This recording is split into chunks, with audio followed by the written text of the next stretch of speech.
Everyone and welcome to my channel Desi European travellers. मैं करिश्मा रहती हूँ नीदरलैंड्स में और यहाँ के बारे में वीडियोस बनाती हूँ। तो आज का टॉपिक है, जैसे कि आप थंबनेल्स में देख ही चुके होंगे, आज का टॉपिक है कि नीदरलैंड्स कितना डिफरेंट है इंडिया से। जब मैं एज एन इंडियन नीदरलैंड्स में आई थी तो मुझे क्या क्या चीज़ें यहाँ पे आने के बाद अलग लगी थी। अगर आप भी नीदरलैंड्स में पहली बार आते हैं या फिर यूरोप के कोई भी कंट्री में पहली बार आते हैं तो यहाँ पे ये सब चीज़ें सेम ही हैं। तो वही एक्सपीरियंस मैं आज आपके साथ शेयर करूँगी कि मैं पहली बार जब नीदरलैंड्स आई तो क्या क्या चीज़ें मुझे यहाँ पे अलग लगी।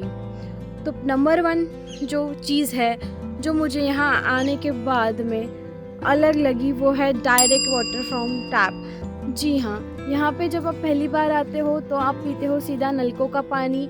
जैसे आप इंडिया में रहते हो तो आपके घरों में आरओ होते हैं तो उसमें से आप पानी फ़िल्टर करके पीते हो, लेकिन यहाँ पे ऐसा नहीं है। यहाँ पे आप सीधे नलकों का पानी पीते हो। अगर आप यूरोप में कोई होटल में भी जाते हो और वहाँ पे भी स्टे करते हो तो आप बाथरूम में जो टैप वाटर होता है वही पीते हो। So don't waste your money on buying water bottles. तो नेक्स्ट जो अलग चीज़ मुझे यहाँ आने के बाद में लगी है वो है मिडनाइट तक सन। जब आप यहाँ पे समर में अगर आप आ रहे हो तो अगर आप पहली बार आते हो यहाँ पे तो अगर आप देखोगे रात को 12 बजे तक यहाँ पे सनसेट होता है। मतलब समर्स में दिन जो है वो बड़े हो जाते हैं और विंटर में दिन जो है वो छोटे हो जाते हैं।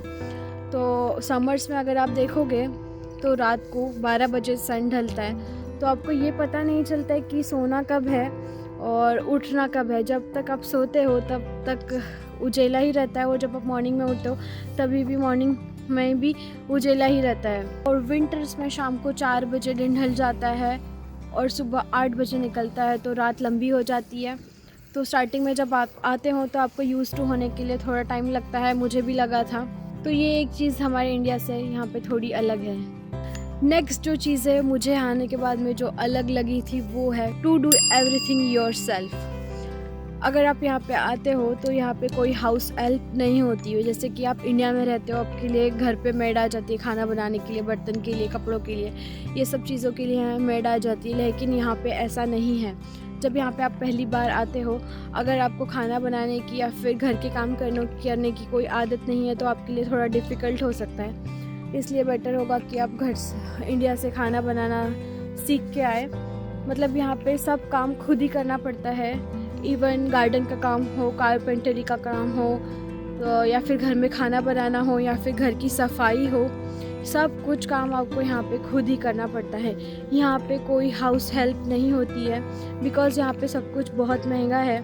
तो आप यहाँ पे हाउस हेल्प अफोर्ड नहीं कर सकते, इसलिए सब काम आपको खुद ही करने पड़ते हैं। अगली जो अलग चीज़ मुझे यहाँ पे आने के बाद में लगी है वो है इंडक्शंस। हमारे इंडिया में फ्लेम वाली गैस होती है लेकिन यहाँ पे ऐसा नहीं है। लेकिन कुछ जगह पे है जहाँ पे फ्लेम वाली गैस होती है, नहीं तो मोस्टली काफ़ी जगहों पे इंडक्शन बेस गैसेस होती है। तो जब आप यहाँ पे नए आते हो तो पहले तो आपको सीखना पड़ता है इंडक्शन गैस कैसे ऑपरेट करना है। फिर देन उसके बाद में आपको यूज़ टू होने के लिए थोड़ा टाइम लगता है। मतलब ओवरऑल अगर आप देखो तो मतलब आपको सब चीज़ें उसमें सीखनी पड़ती है कि कैसे खाना बनाना है और फिर कैसे यूज़ करना है उसमें। और फिर आपको उसके लिए इंडक्शन के लिए पूरे बर्तन अलग से ख़रीदने पड़ते हैं इंडक्शन बेस वाले। तो ये एक चीज़ इंडिया से थोड़ी अलग थी यहाँ पे आने के बाद में। अगली जो अलग चीज़ यहाँ पे आने के बाद में लगी है वो है लाइट स्विचेस। हमारे इंडिया में नहीं होता है। अगर हम बटन का स्विच नीचे दबाते हैं तो लाइट ऑन हो जाता है और ऊपर दबाते हैं तो लाइट ऑफ हो जाता है। लेकिन यहाँ पे ऐसा नहीं है, यहाँ पे थोड़ा उल्टा है। अगर आप ऊपर की बटन दबाते हो तो लाइट ऑन होता है और नीचे की दबाते हो तो अलग ऑफ होता है। तो ये अगेन अलग चीज़ थी, मतलब इंडिया से टोटली डिफरेंट चीज़ थी यहाँ पे आने के बाद में। नेक्स्ट जो अलग चीज़ थी यहाँ आने के बाद में वो है हीटर। जैसे इंडिया में नहीं होता, हम घरों में, हमारे इंडिया में गर्मी होती रहती है तो हम पंखा चला लेते हैं। वैसे ही यहाँ पे पूरे टाइम मोस्टली तो यहाँ पे विंटर बहुत हार्श होते हैं तो विंटर में यहाँ पे हीटर्स की ज़रूरत पड़ती है। तो आप देखोगे सभी घरों में हीटर्स लगे हुए होते हैं और उसी से हम घर का टेम्परेचर मेंटेन करते हैं, जो कि इंडिया में पूरी अलग चीज़ है। तो ये चीज़ यहाँ पे थोड़ी अलग थी। नेक्स्ट जो चीज़ है वो यहाँ आने के बाद में अलग लगी है वो है गीज़र। इंडिया में हमारे बाथरूम के लिए एक अलग सा गीज़र होता है और किचन में हमको गर्म पानी चाहिए तो उसके लिए हमको अलग सा सिस्टम लगाना पड़ता है, लेकिन यहाँ पे ऐसा नहीं होता। यहाँ पे पूरे घर के लिए एक ही सिस्टम होता है, एक ही गीज़र होता है, जो जहाँ एक ही गीज़र से ही बाथरूम में भी गर्म पानी जाता है और वही पानी किचन में भी आता है। तो यहाँ पे अलग अलग नहीं होता है। तो ये एक चीज़ जो थी वो इंडिया से थोड़ी डिफरेंट है यहाँ पे। तो नेक्स्ट जो चीज़ अलग है इंडिया से यहाँ पे वो है छोटी छोटी किराने की दुकान यहाँ पे नहीं होती है। अगर आप इंडिया में देखोगे तो आपके घर के पास कोई ना एक किराने की दुकान होती है। जैसे आपको कोई भी छोटा मोटा सामान लाना हो तो आप वो पास वाली किराने की दुकान में जाके आप अपने लिए सामान खरीद कर ला सकते हैं और जो भी ज़रूरत की चीज़ें हैं वो आप वहाँ से ख़रीद सकते हैं। लेकिन यहाँ पे नहीं, ऐसा नहीं है। अगर आपको कुछ भी अगर लेना है, कोई भी छोटी मोटी चीज़ें आपको किचन के लिए लेनी है या फिर आपको डेली यूज़ के लिए लेनी है या फिर आपको कुछ भी लेना है तो आपको यहाँ पे जाना पड़ता है सुपर मार्केट्स, जो अगेन एक इंडिया से अलग है। नेक्स्ट जो अलग चीज़ यहाँ पे आने के बाद में लगी है वो है, अगर आप यहाँ पे शॉप्स में जाओगे, फ्रूट के शॉप में जाओगे या फिर सुपर मार्केट में जाओगे, आपको ऑल सीज़न हर एक फ्रूट मिल जाता है। मतलब कभी ऐसा नहीं होता है कि ये सीज़न में ये फ्रूट नहीं मिल रहा है। यहाँ पे हर सीज़न में फ्रूट मिलता है। आई डोंट नो क्या रीज़न है। अगर आपको पता है कि क्या रीज़न है जो यहाँ पे हर सीज़न में हर एक फ्रूट मिल जाता है तो आप please let me know in comment section. Next जो अलग चीज़ है यहाँ पे, जो नेदरलैंड्स में रहता है उनको पता ही होगी, वो है यहाँ का वेदर। यहाँ का वेदर बहुत ही एक्सट्रीम होता है। मतलब आप अगर विंटर में अगर रह रहे हो यहाँ पे तो विंटर में मतलब बर्फ़ तो बहुत ज़्यादा नहीं गिरती, लेकिन माइनस में टेम्परेचर होता है काफ़ी बार ठंडी बहुत ज़्यादा होती है। तो अगर आप बाहर जा रहे हो तो आपको स्वेटर लेकर निकलना ही पड़ता है क्योंकि ठंड बहुत ज़्यादा होती है। अगर आप समर में आ रहे हो तो देन इट्स ओके। समर यहाँ पे वैसे बहुत ज़्यादा वाली गर्मी नहीं होती है, अच्छा ही होता है। मतलब कंपेयर टू इंडिया के जितना तो नहीं होता है। अच्छा लगता है समर्स में। लेकिन यहाँ पे अगर आप देखोगे, यहाँ पे कोई बारिश का सीज़न नहीं है। यहाँ पे ऑल सीज़न बारिश होती है। तो अगर आप देखोगे कि अगर आपको लगेगा अरे यार अभी तो सन निकला है, लेकिन थोड़ी देर बाद बारिश हो जाती है, आपको पता ही नहीं चलता है। अगर थोड़ी देर में ठंडी लगने लगती है, थोड़ी देर बाद वेदर अच्छा हो जाता है। मतलब आप कुछ प्रेडिक्ट नहीं कर सकते हो। इसलिए आपको जब यहाँ पे आते हो तो आपको वेदर ऐप चेक करके ही बाहर निकलना चाहिए, ताकि आपको पता रहे। फिर उस हिसाब से आप स्वेटर लेके निकलो या फिर बारिश के कपड़े लेके निकलो या फिर ठंडी के कपड़े लेके निकलो। तो आपके फ़ोन में वेदर ऐप होना ही चाहिए। तो अगेन इंडिया में तो ट्रॉपिकल वेदर है, वहाँ पे हर सीज़न में वेदर अच्छा ही होता है। बस थोड़ी गर्मी ज़्यादा होती है। तो अगेन ये चीज़ इंडिया से यहाँ पे बहुत डिफरेंट है।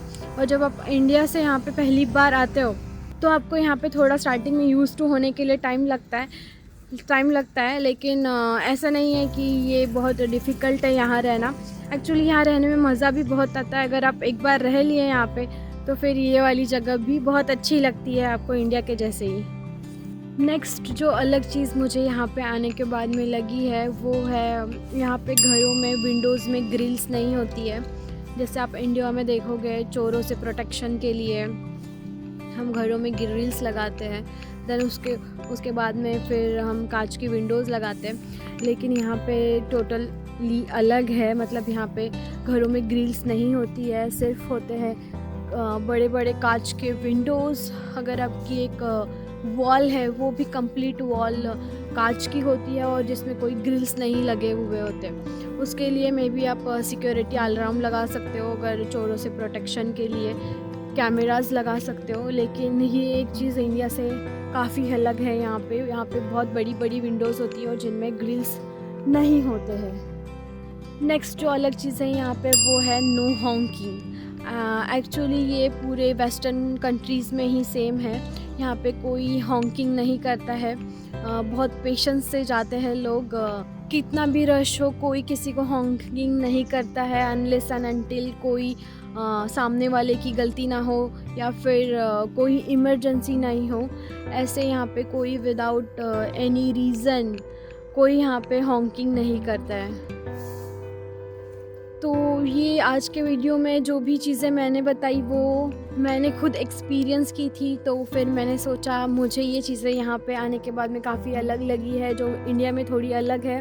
तो मैंने सोचा क्यों ना इसके बारे में एक वीडियो बनाया जाए जिससे किसी को हेल्प हो जाए। मतलब वो आता है अगर पहले यहाँ पे, तो वो ये वीडियो देख के आए तो उसके लिए थोड़ा ये शॉकिंग या फिर थोड़ा कुछ डिफरेंस नहीं लगे उसके लिए, तो मैंने सोचा इसके लिए एक वीडियो बना लेती हूँ। So that's it for today guys. I hope मेरा वीडियो अच्छा लगा होगा। अगर अच्छा लगा तो please like, share and subscribe ज़रूर कीजिएगा।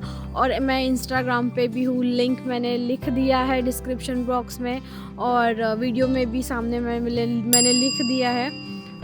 और इंस्टाग्राम पे मैं छोटे छोटे वीडियोस और कुछ फ़ोटोज़ डालती रहती हूँ। अगर आप मुझे इंस्टाग्राम पे फॉलो करना चाहते हैं तो आप कर सकते हैं, और प्लीज़ चैनल को सब्सक्राइब कर दीजिएगा। तो मिलती हूँ मैं आपसे अगले वीडियो में, तब तक के लिए टाटा बाय बाय।